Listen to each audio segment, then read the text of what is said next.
Welcome to the Slop Temple. We pray this video helps. In this video, I will explain how to open a Chevy Equinox key fob.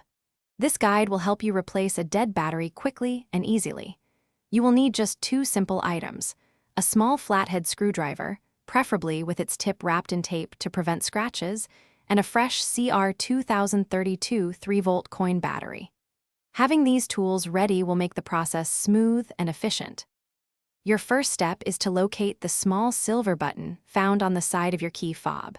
Press this button firmly with your thumb or finger. As you hold the button, gently pull the metal emergency key out from the top of the fob. This key is essential for manually unlocking your vehicle and also serves as a tool for the next step.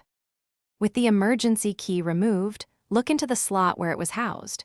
You will see a small indentation or seam. Carefully insert the tip of your small flathead screwdriver, or even the emergency key itself, into this opening. Apply gentle pressure and twist the tool slightly. This action will cause the two halves of the key fob to begin separating.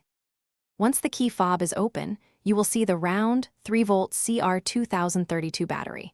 Before removing it, observe which side, usually the positive side, is facing up. Use your screwdriver to gently pop out the old battery. Insert the new CR2032 battery with the positive side facing the same direction. Finally, align the two halves of the key fob and press them together until you hear a satisfying click, ensuring it is securely closed. Thanks for watching.